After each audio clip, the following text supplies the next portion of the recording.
Hi Gemini, welcome to April. If you're from the northern climates here, I bet you're enjoying this beautiful sunny day we're having today. That finally it feels like perhaps it might be spring at some point. And those of you in the southern places, well, I guess it's been hot, or there's earthquakes or tornadoes or ice things, or who knows, I don't know. It just seems like something's going on everywhere right now. Everything's in chaos. And you know what, Gemini? You can't do anything about it. You can't worry about it. You can't. You can't. You got the Nine of Swords this month. The Nine of Swords is the worry wart card. And it really is a Gemini card, because Geminis are natural worriers. The Nine is showing that, you know, the things you're worrying about, you can't do much about. It's over, it's done. And the swords that's a suit of communication, okay?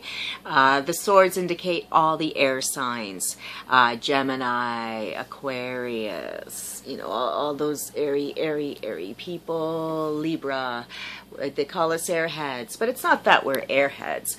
We just are always thinking, and sometimes we think too much. We analyze, and oh, I should have said that, I should have done this, oh, why didn't I think of that? Oh, you come with the greatest comebacks the next day, the next minute.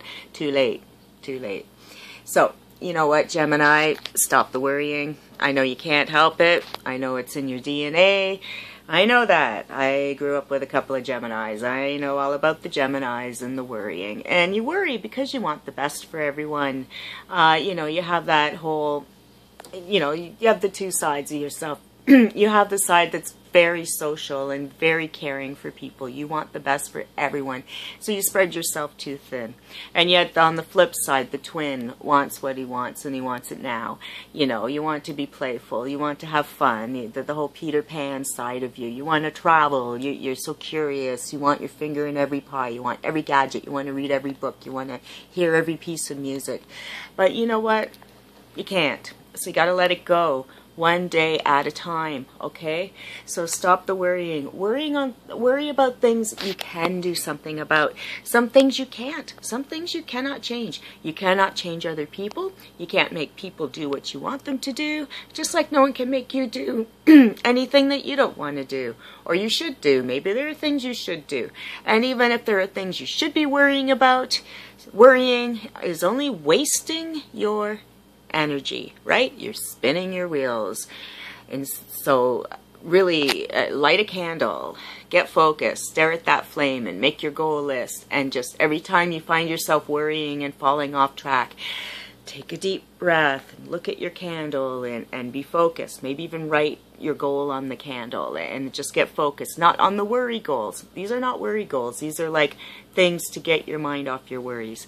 Now, if you've gone through something really traumatic, like breakups and stuff, some things that help are games, because Geminis really enjoy games, puzzles, and things like that. So you might want to try some of those games, you know, the luminosity games, or word games, or do games that are different than what you're used to doing, and that way your brain doesn't have a compartment to still sit and worry while you're trying to distract yourself with something else. And I'm not saying play games all night. I'm not even saying play video games, because that might be an addiction for some people. I'm just talking about a couple of rounds of Wheel of Fortune or Jeopardy on your Facebook page, just to get off the track of the worry train, and then get on a new train and get your stuff done. Okay? So stop worrying, Gemini. One day at a time, one idea at a time. Do the best you can, and what's there to worry about? Anyways, have a good April. Bye for now.